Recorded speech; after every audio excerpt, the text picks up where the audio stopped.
Today we're going to be turning to Leviticus. And Leviticus is a primary document of the priestly school. And we identify this work as priestly because it deals with matters that were of special concern to and under the jurisdiction of priests. The sanctuary, its cultic rituals, the system of sacrifices, the distinction between the holy and the profane, and the pure and the impure. So the priestly materials are found as a block in Leviticus, large part of Numbers, and then they're scattered throughout Genesis and Exodus. And because of these common themes, we say that they were produced by a priestly school. We hypothesize a priestly school. We don't quite clearly understand exactly what that means and who and exactly when. These materials emerged over a period of centuries, that's clear. They reached their final form in the exilic or post-exilic period, but they certainly often preserve older cultic traditions and priestly traditions as well. We can break the book of Leviticus down into the units that are listed on that side of the board. You have in chapters 1 through 7 the sacrificial system. Chapters 8 through 10 recount the installation of Aaron as high priest and the Aaronites then as the priestly clan within Israel. Chapters 11 through 15 cover the dietary system, the dietary laws, as well as the ritual purity laws. Chapter 16 describes the procedure to be followed on the Day of Atonement, or Yom Kippur. Chapters 17 through 26 then are a block of material that's referred to as the Holiness Code because of its special emphasis on holiness. So most scholars think that that block of material comes from a different priestly school, and so we designate that H, holiness. The relative dates of P and H, P now meaning the non-H parts of the priestly materials, they're much debated, but I think increasingly the consensus is that H, the block of material in Leviticus 17 through 26, and then also with its got passages scattered around other parts of the Bible. But the consensus increasingly is that H is later. It's a redactor or editor of the other priestly materials. So P is a difficult term of reference because P can refer to the entirety of priestly writings altogether. But when we single out H and talk about H, then P in contrast to H means the priestly writings that are not H. So maybe small p and a capital P, I don't know. Now the priestly materials have for a long time been, I think, a devalued part of the Hebrew Bible. And scholarship of the 19th century and most of the 20th century is generally characterized by a deep-seated bias that views impurity rules as primitive and irrational taboos, and sacrifice as controlled savagery that's empty of any spiritual meaning. Religion without such rites is evolutionarily superior or higher and more spiritually meaningful. And with those kinds of attitudes, it's not difficult to understand why scholarship on Leviticus and those parts of the Bible tend to be rather dismissive. In the latter part of the 20th century, the situation began to change. As anthropologists and ethnographers began to study the danger avoidance practices of many cultures, the taboos and rituals of many cultures, including modern Western culture, new avenues for understanding the danger avoidance practices of the Bible began to emerge. And the anthropologist Mary Douglas changed forever the way scholars would approach the impurity rules of the Bible because she insisted on their interpretation as symbols that conveyed something meaningful to those who followed them. Biblical scholars like Jacob Milgram and more recently Jonathan Klawans, attuned to developments in the social sciences, have made very great advances in our understanding of Israelite purity practices. They've tended to view the elaborate and carefully constructed texts of P as part of a system whose meaning derives from the larger cultural matrix or grid in which those materials are embedded. How much the system laid down by P represents what ordinary Israelite Judeans thought and did, how much these rules were actually enacted and followed, how much they drew upon older random practices, brought them together, modified them, imposed some semblance of order upon them, how much they represent just the ideal construction or blueprint of an elite group. These are all unanswerable questions. The fact is, no one really knows. But But we do know from living cultures that people do engage in all kinds of ritual and symbolic actions because of genuine beliefs about the importance of those actions, because those rituals and symbols are extraordinarily meaningful to them. And in any event, our primary concern is with the program of the texts as they stand before us. Is there a symbolism operating here? What are the key ideas and the key themes of the priestly material? How do these ideas, how does this material jive with other aspects of Israelite religion that we've talked about so far? What ultimately is the purpose toward which these materials are aiming? Well, like the rest of the ancient world, Israel had a cultic system, and that cultic system featured a sanctuary, a sacred space with holy objects, sacred objects, where priests performed a variety of ritual acts. So Israelite Judean religion on the ground shared many cultic forms and practices and rituals with Canaanite and ancient Near Eastern culture generally. Sanctuaries in the ancient world were understood to be the dwelling place of the deity. Sacrifices were offered to the deity in his or her sanctuary. P describes a portable sanctuary, a mishkan, that's used in the wilderness period.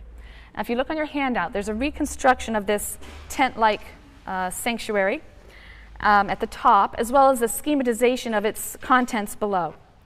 So woven curtains hung from wooden frames that could easily be assembled and disassembled, and these curtains surround the sacred precincts. You see that in the top picture.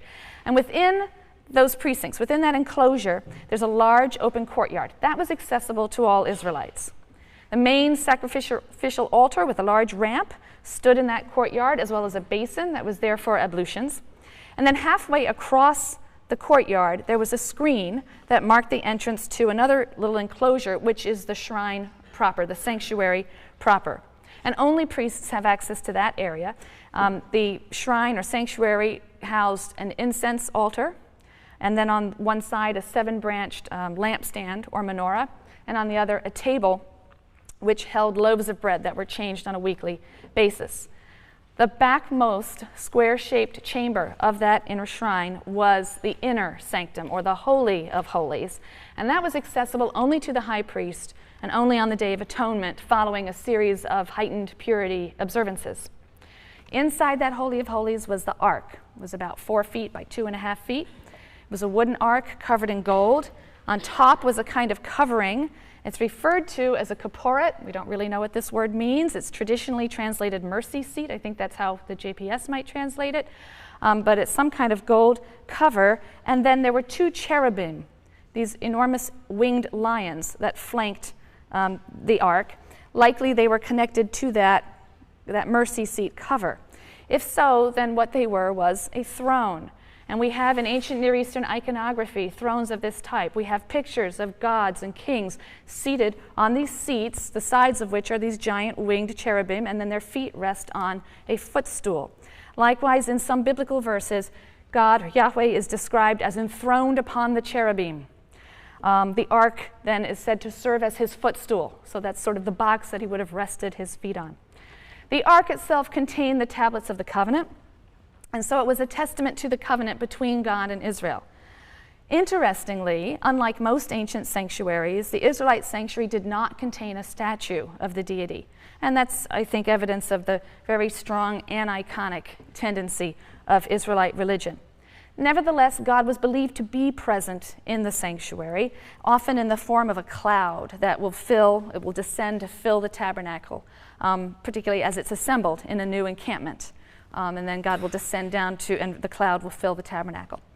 So it is God's presence there that sanctifies, which simply means makes holy, makes sacred, to sanctify, to make holy, the tabernacle.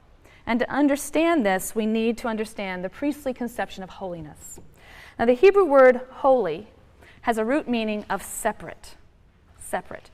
That which is holy is separate. It's withdrawn from common everyday use. In the priestly view, only God is intrinsically holy. Intrinsically holy. God can impart holiness to, he can sanctify persons and places and things when they're brought into a specific kind of relationship with him, a relationship that's best described as a relationship of ownership. What is holy is what is in God's realm, something that's separated to him. That which is outside God's realm is common, or the Hebrew word for common is sometimes translated by the English word profane. That has a negative connotation in English, but in fact it really doesn't bear that negative connotation. Profane simply means not holy, not sacred. We use it differently now. But the fact is that the common or profane state is the natural default state of most objects and things. This table is just profane, it's common. It's available for everyday use. It's not separated or marked off for special kind of treatment because it's holy. For a common object to become holy, you need a special act of dedication to God, an act of sanctification to transfer the thing to God or God's realm or God's service. So, holiness entails necessarily separation in both its positive and negative aspects. It entails separation of an object to that which sanctifies it, which is God, and it involves separation from, in the form of safeguards against, anything that would threaten to remove its sanctity. So separation from that which threatens its sanctity. Holy things are holy because they are removed from the realm of the common by means of rules or safeguards that demarcate them as different and separate and determine that we use them differently. The preservation of holy status, therefore, depends on those rules and safeguards. Their observance protects the holy object from profanation, from being profaned, reverting from holy status back to common status. Now, it's evident from the schematic representation, or the way I've described the sanctuary, that holiness increases as you move deeper into the sanctuary. And the principle here is that holiness increases as proximity to God increases. The principle is graphically demonstrated in spatial terms. So in the biblical view, the area or the land outside the Israelite camp is just common profane land. The Israelite camp bears a certain degree of holiness. Then as you move in, the outer courtyard, the outer enclosure of the sanctuary bears a slightly higher degree of holiness. It's accessible to Israelites who are pure. The sanctuary proper, which is in closer proximity to God, bears a still higher degree of holiness. It's accessible only to the priests, who are said to be the holy ones within Israel. And then the inner shrine is the holiest area. It's accessible only to the holiest member of the nation, the high priest. You have similar concentric circles of holiness characterizing the priestly conception of time. There are ordinary, common, profane days, work days. Then there are certain holy days, for example, the New Year or the Passover, holidays. That's where our word holiday comes from, holy days. And they are separated and demarcated from common time by special rules that mark them as different. Holier than these days is the Sabbath, which is demarcated by even further rules and observances. And the holiest day is Yom Kippur, known as the Sabbath of Sabbaths. This day is separated from all other days by additional rules and observances in keeping with its profound holiness. The holiness of persons, of objects, of time, and of space all converge on Yom Kippur, because it's only on this most holy day that the most holy person, high priest, enters the most holy of holies, the innermost shrine, and performs a ritual upon the most holy of objects, the mercy seat and ark itself, once a year. Well, now we need to consider the deep connection that exists between holiness and purity, because the two are not identical, despite massive amounts of scholarship that confuses this issue, thinks holy means pure, thinks common means impure, and it just doesn't. These are different binary oppositions. The two are not identical. To be holy means to belong to or to be in the realm of God. Things can't become holy and can't come into contact with the holy or the sacred if they are not first pure. Purity, which is the absence of impurity, is a prerequisite for access to the holy or for holy status. To be in a state of purity simply means that one is qualified to contact the sacred, right? To enter the sacred precincts, to handle sacred objects, and so on. To be in a state of impurity simply means that one is not qualified to contact the sacred. So if you're impure at home and just minding your own business, it's no big deal. It's only a problem if you decide you want to go to the sanctuary. So purity and impurity are states of qualification or disqualification for contact with sancta. The holy is by definition pure, by definition. Only that which is free of impurity can contact the holy. If an impure object, and you'll see here these overlapping pairs, which are also in your handout. If you could imagine the lower pair sort of being plonked down on top of this pair, that will give you an idea of what we're trying to convey with this image. Okay? Things are either holy or common, but if they're holy, they must be pure. Common objects can be pure or impure. Just depends whether or not they've been in contact with a source of impurity or not. All right? But notice that the holy and the impure are never conjoined. If an impure object comes in contact with a holy object, then the holy object is immediately defiled. It's immediately rendered impure. The word defiled means to take on some form of ritual impurity.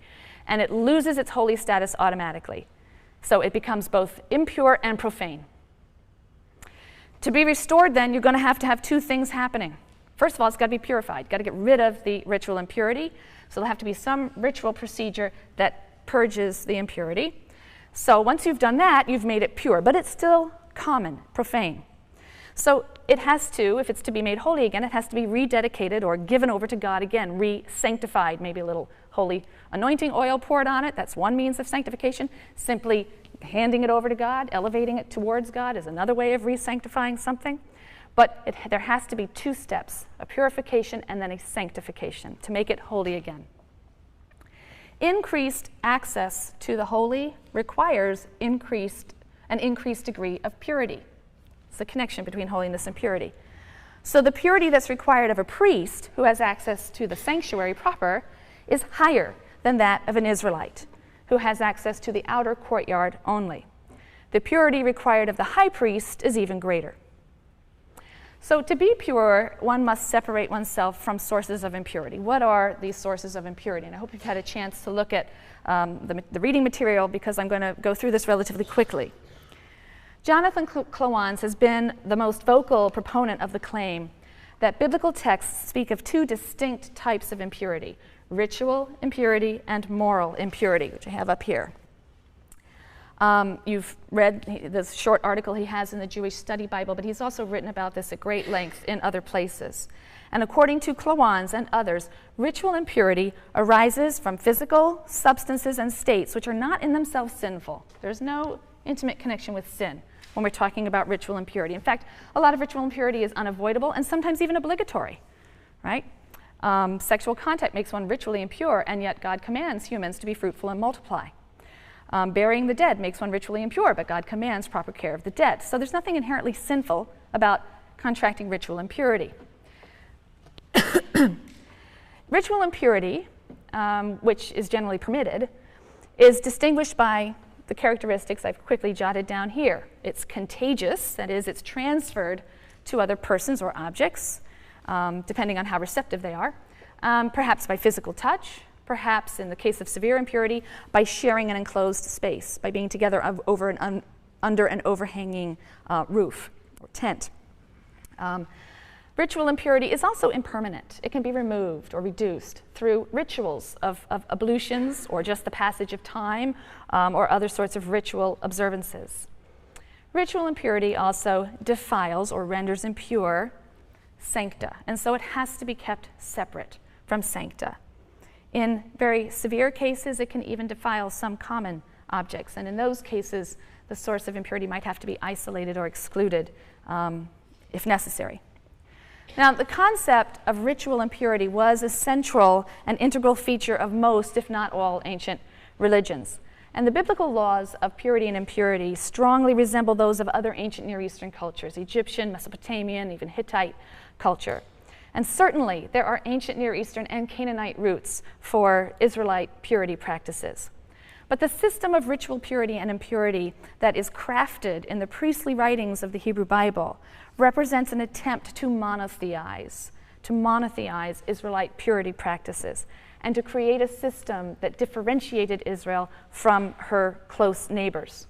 So, for example, impurity was often connected with belief in evil spirits and impure demons. It's quite possible that Israel's purification rituals may have originated and even long endured as rituals of exorcism that expelled a demon or who was believed to be causing the affliction in question. That may be their origin and source, but in the priestly writings, impurity is generally divorced from any association with evil spirits. Some scholars theorize that the ritual purity system reflects an original concern with health or hygiene, but this isn't very convincing. Only one set of diseases is said to generate ritual impurity, and many substances that are widely considered unhygienic by most cultures, for example, human and animal excrement, and these are not sources of ritual impurity to Israel's priests. So Klawans is among those who insist that any effort to understand the purpose and the meaning of Israelite purity practices as schematized by the monotheizing priestly writers in Leviticus 12 through 16. And again, whether actual Israelite Judeans did this or understood things this way, we'll never know. But to understand the schematization of the monotheizing schematization of Israel's purity practices, we would do better to ignore questions of origins and to attend to the larger symbolism of impurity and holiness in these writings. In particular, we need to try to understand the antithetical relationship between impurity and holiness. The two are opposites. They are opposed and antagonistic towards one another. So Klawan points out, as you know, that there are three main sources of impurity in P. First of all, corpses and certain carcasses are a source of ritual impurity. Tzara'at, which is this, we translate it scale disease. It's been called leprosy. It's definitely not leprosy. People who know such things have read the details in the biblical text, and it's not what is truly known as leprosy.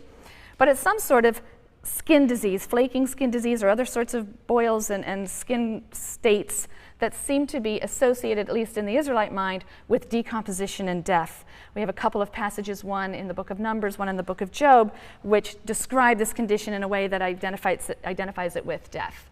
An aborted fetus is often described as looking like it has this condition, for example. Not often, happens once in the book of Job, but the point is there's a connection between this condition, the skin condition and its decomposition and death. The third source of ritual impurity would be genital discharges, both normal and diseased. So Klawan notes in the article you read that the physical substances and states that are labeled impure and are therefore designated as antithetical to the realm of holiness are states that are associated with death on the one hand and procreation on the other. Why should this be? The priestly conception of God, you will recall, is of an immortal and asexual being. Think back to the first creation story, which is the priestly creation story. To enter the realm of the holy, in which there is neither death nor procreation, requires a separation from death and procreation. It is association with death and sexuality that renders one impure and disqualifies one from entering the holy sanctuary. That is not to say that one shouldn't deal with death or sexuality in the ordinary course of life. On the contrary, God explicitly commands humans to be fruitful and multiply, and he does that in the P source, right, in Genesis 1. He commands proper care of the dead, and he also does that in the P source. It simply means that one cannot enter the holy sanctuary, God's realm, when impure through contact with death or sexuality. So according to Klawan's, ritual purification involved separation from those aspects of humanity, death and sex, that are least godlike. To enter God's realm requires imitation of God, or imitatio dei, right? An idea that I've put up here, imitatio dei, imitation of God. And Klawan's further argues that the concept of imitatio dei also explains the practice of sacrifice, which on the face of it contradicts the idea that you must avoid death in connection with the holy, right? Because sacrifice entails killing right in the sanctuary. Killing of animals right in the sanctuary. So Klawan argues, and I quote, that sacrifice involves in part the controlled exercise of complete power over an animal's life and death, which is, he says, precisely one of the powers that Israel's God exercises over human beings. as God is to humanity, humans, in imitation of God, are towards their domesticated animals.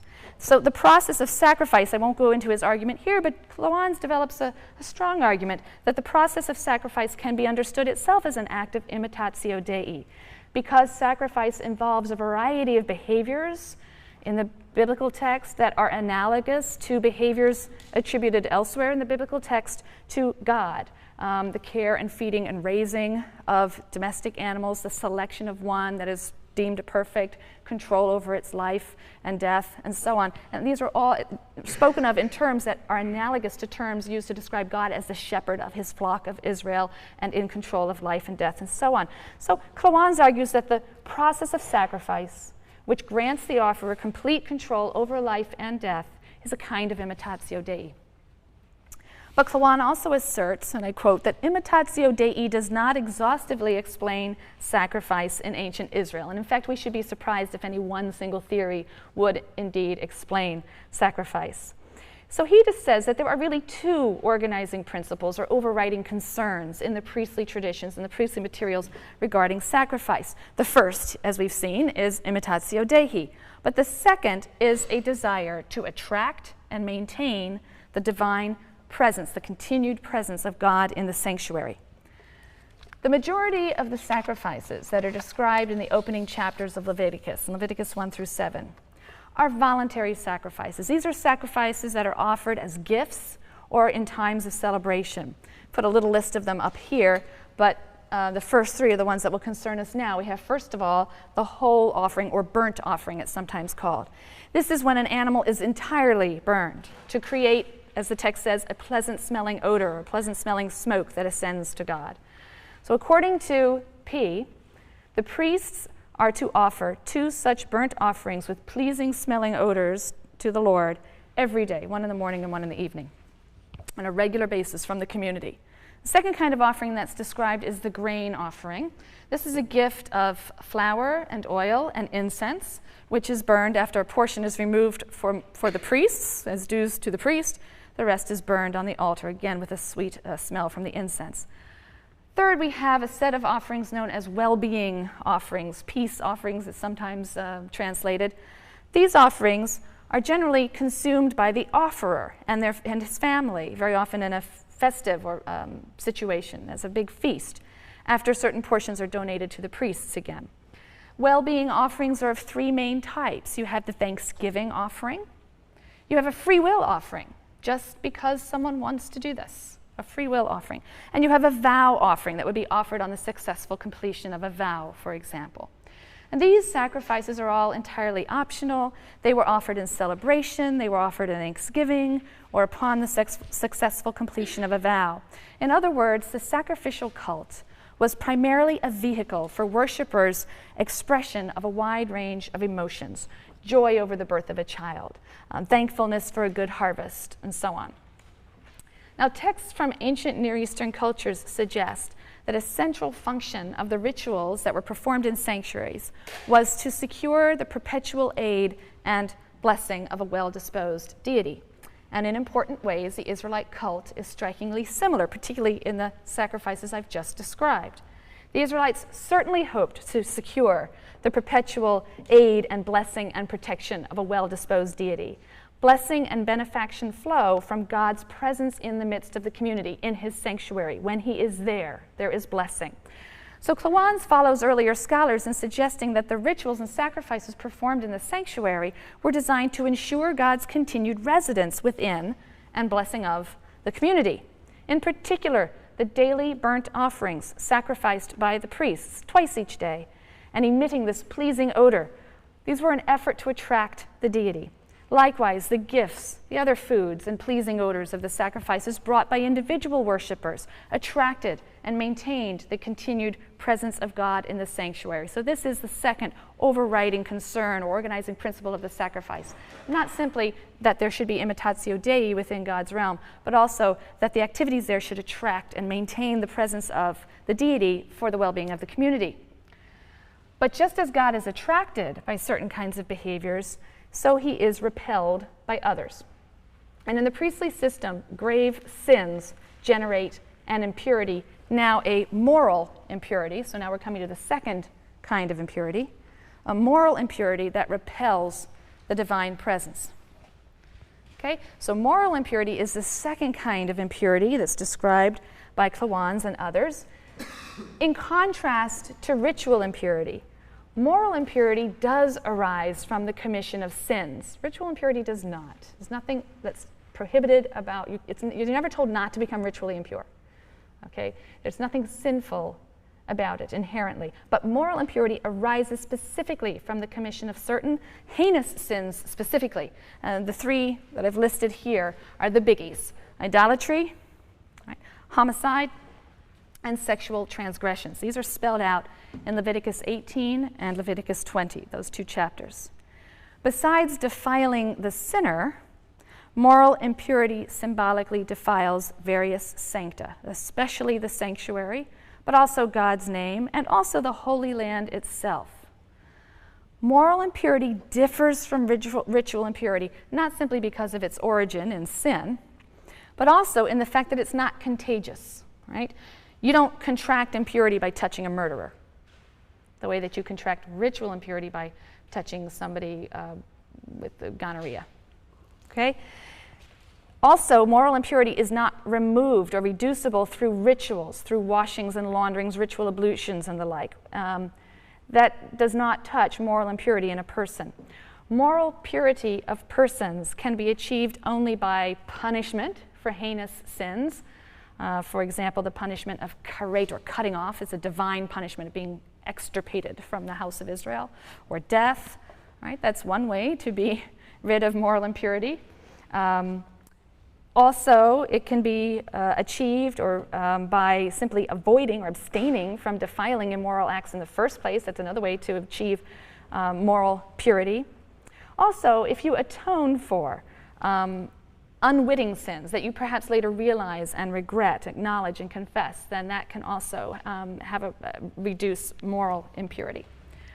Very severe moral impurity defiles the innermost areas of the sanctuary as well as the land. Now, the sanctuary can be purified of moral impurity, and I'll come back and talk about that in a second, but the land really cannot. Land that is repeatedly defiled, or the Holy Land of God, that is repeatedly defiled by sexual transgressions, for example, cannot be purified. Eventually, it will simply vomit out, the biblical text says, it will simply vomit out those who dwell on it. This is a reference to exile. This is consistent with the representation of the expulsion of the Canaanites from God's land. Remember when God said the sin of the Amorites is not yet complete? When they have sinned so much and to such a degree, they will be vomited out, and then your tendency can begin. The land will purge itself of the impurity by vomiting them out. And this is consistent then with the repeated warnings in Leviticus to the Israelites not to engage in similar abominable and sinful practices, the sexual transgressions, the bloodshed, the idolatry, because they too will pollute the land until it vomits them out. They will be expelled. The land is also defiled by illicit homicide. There is legal homicide, of course, judicial death and so on in the Bible, but illicit homicide, whether intentional or unintentional, murder or accidental homicide. The manslayer bears blood guilt, what is referred to as blood guilt. That's a kind of moral impurity, and his life is forfeit because of that. In cases of deliberate murder, blood guilt and impurity are removed only by the death of the murderer himself. Only blood atones for blood. In cases of accidental homicide, the perpetrator can take refuge in one of 5 cities that are designated for this purpose, the 5 cities of refuge. They can live there until the death of the high priest, and the death of the high priest symbolically serves to purge or remove the blood guilt or impurity of the accidental homicide. Idolatry also defiles the land. Offenders are subject to stoning and the divine penalty of karet, of cutting off. The Bible repeatedly warns that idols and their cultic appurtenances must be completely destroyed from the Holy Land. Right? The Israelites have to eradicate that they're polluting the land.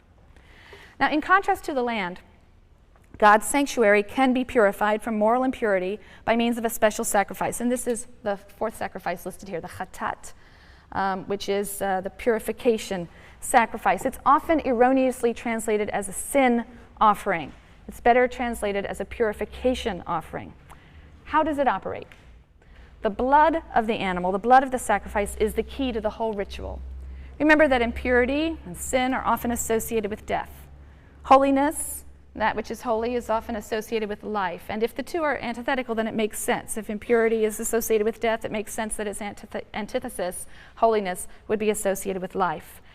According to the priestly source, blood, the blood that courses through one's veins, represents the life force. Remember in the Noahide covenant, in Genesis 9, which is a priestly passage, the priestly blood prohibition. You may not spill human blood, and you may not eat animal flesh that has the lifeblood in it, because the blood is the life, and that belongs to God. That's holy, right? So the life force is holy, and the life force is in the blood. Leviticus 17, verse 11 says this. It repeats the blood prohibition, and then it offers a rationale. For the life of the flesh is in the blood, and I have assigned it to you for making expiation for your lives upon the altar. I've assigned it to you to use in sacrificial practices. It is the blood as life that affects expiation, purging, and atonement. So the priestly text couldn't be clearer. Blood represents life. The blood of sacrificial animals is assigned by God as a detergent, if you will, to cleanse the sanctuary of the impurities that are caused by the sinful deeds of the Israelites. Sacrifices that purge the sanctuary of ritual impurity, and primarily the chatat, always involve the manipulation of the animal's blood, daubing it on the altar, and on Yom Kippur actually entering the innermost shrine and sprinkling it on the throne of God and the footstool, the ark itself. It symbolizes the victory of the forces of life and holiness over death and impurity. Other purificatory rites that are listed in the Bible will sometimes involve the use of reddish substances as a kind of surrogate of blood.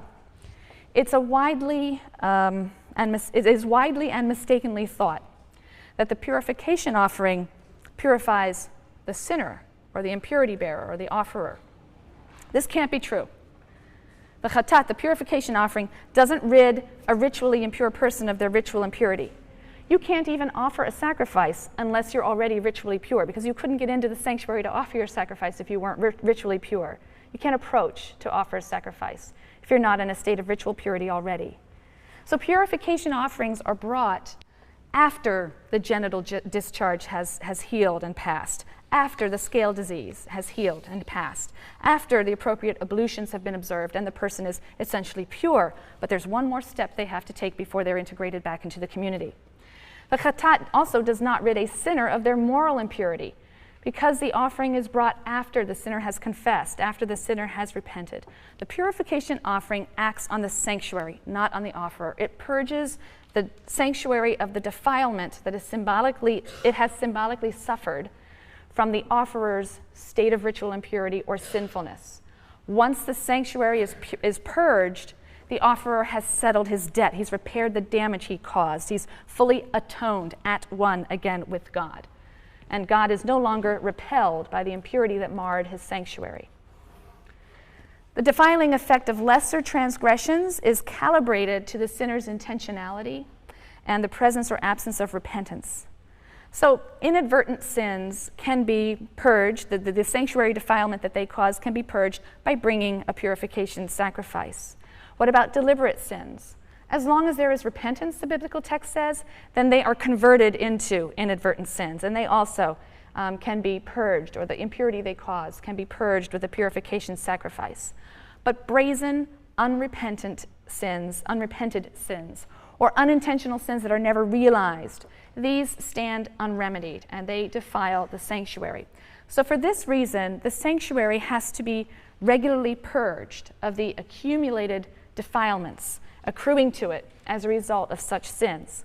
Leviticus 16 describes the annual ritual which is carried out on the Day of Atonement, or Day of Purgation. It can be called Yom Kippur, when a chatat sacrifice, a purification sacrifice, is brought on behalf of the community to purify the sanctuary of the impurities that have been caused by Israel's sin. And the high priest loads all of the sins and impurities of the Israelites on the head of a goat, which then carries them off into the wilderness, away from the sanctuary.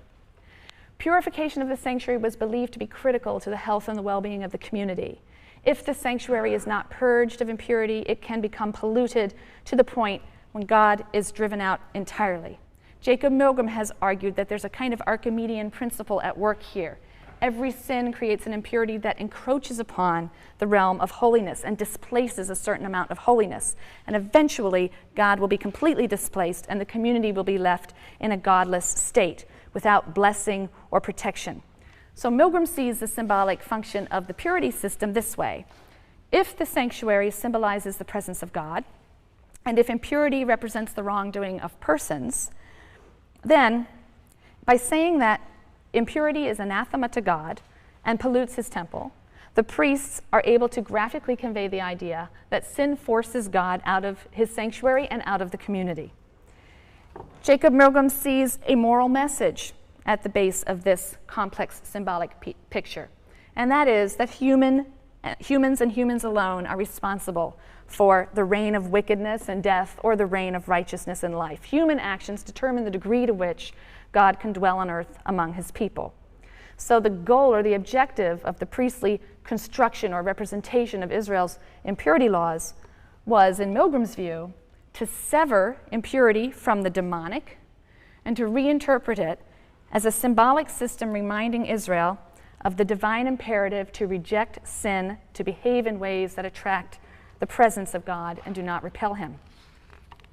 You also read an article by Milgram where Milgram talks about priestly cultic imagery serving as a kind of theodicy. A theodicy, of course, is a response to the problem of evil. How can an all-powerful, good God allow so much evil to exist and even go unpunished? And according to Milgram, this is the priestly answer.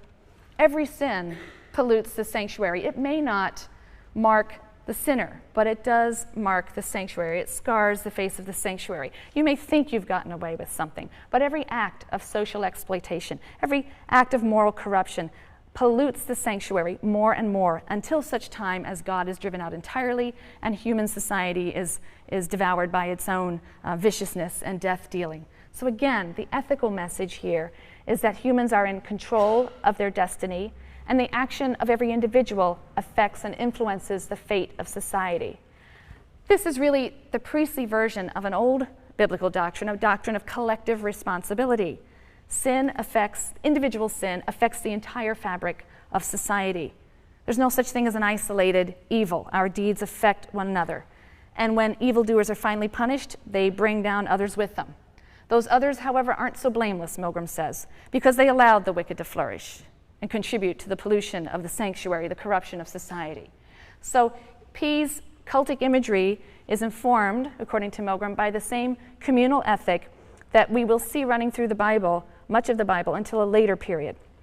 It's simply conveying that ethic in its own modality through the symbolism of the sanctuary and the cult. The 11th chapter of Leviticus deals with the dietary laws. We don't have time to go into them at any great length. I will say that Milgram has also argued that the dietary laws of Leviticus are similarly part of a symbol system that emphasizes life over death. This is the following evidence that he cites. The mainstays of the dietary laws are these. First, the prohibition against eating animal blood from Genesis 9, which symbolizes the life. We also, in Leviticus 11, meet dietary laws that are governed by criteria such as cud chewing and having a split hoof. You can only eat animals that chew the cud and have a split hoof. Those criteria seem arbitrary and meaningless in and of themselves, and he says they are. But look at their practical effect. That limits the number of animals that one can eat to a mere handful out of the hundreds upon hundreds of creatures on the earth. That basically leaves you with, my animal husbandry is not good here, but it leaves you with the bovine and the ovine classes. I guess ovine are goats and some such. So it leaves you basically with goats and sheep and cattle. Some have hypothesized that whatever the origin of various food taboos in Israel, the priestly texts have tried to create a dietary discipline that drives home the point that all life, shared also by animals, is inviolable, except in the case of meat which has been conceded by God, and provided that the animals are slaughtered properly, painlessly, and that their blood, which is symbolic of the life, is not appropriated but returned to God, its sacred source. So perhaps as it stands, the system of dietary laws does in fact emphasize reverence for life, but they also serve another very important function. and that was the formation and maintenance of a differentiated ethnic identity. Or in priestly parlance, the formation and maintenance of a holy people separated out from other nations by rules that mark her as God's people. It's surely significant that the dietary laws are followed by a powerful exhortation to be holy in imitation of God. Leviticus 11:43-45. So we've just had the prohibition of not eating certain kinds of small animals, designated here as anything that swarms. And the text says, "You shall not draw abomination upon yourselves through anything that swarms. You shall not make yourselves impure therewith, and thus become impure. For I, the Lord, am your God. You shall sanctify yourselves and be holy, for I am holy. You shall not make yourselves impure through any swarming thing that moves upon the earth.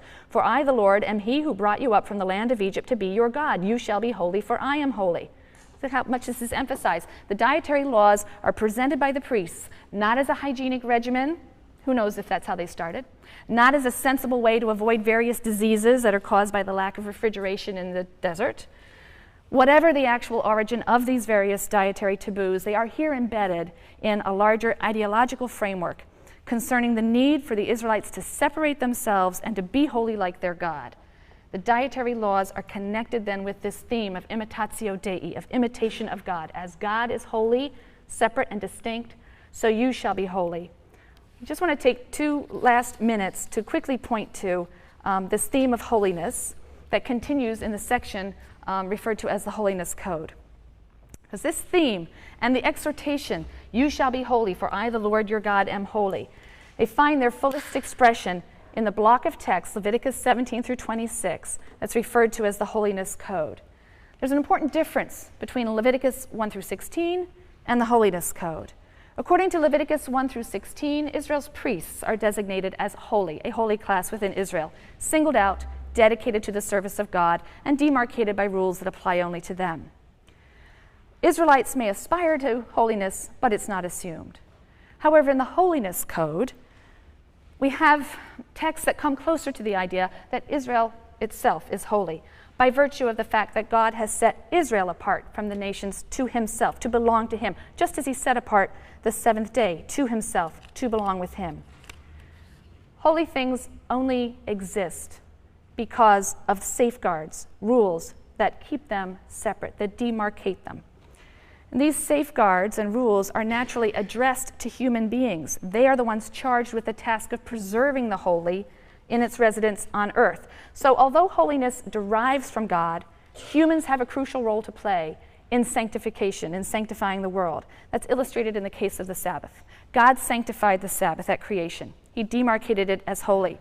But Israel's the one to affirm its holiness by observing the rules that make it different, that mark it off as holy. So Israel doesn't just, in fact, affirm the holy status of the Sabbath, they actualize the holy status of the Sabbath. If Israel doesn't observe the prohibitions that distinguish the Sabbath as sacred, it's automatically desecrated. "You shall keep the Sabbath, for it is holy for you. He who profanes it shall be put to death, whoever does work on it. That person is cut off from among his kin." It is automatically desecrated and profaned if you don't observe its rules. So there are 2 components, integral and inseparable, in the concept of holiness: initial assignment of holy status by God and establishment of rules to preserve that holy status, and secondly, actualization of that holiness by humans through the observance of the commandments and rules that mark that thing off as holy. That's going to lead us very nicely into an understanding of the laws that mark off Israel's status and keep Israel distinct among the nations, which we'll be looking at on Wednesday. So please take a look at the materials that were sent out, the Ancient Near Eastern collection, and some of the questions to guide you through this material.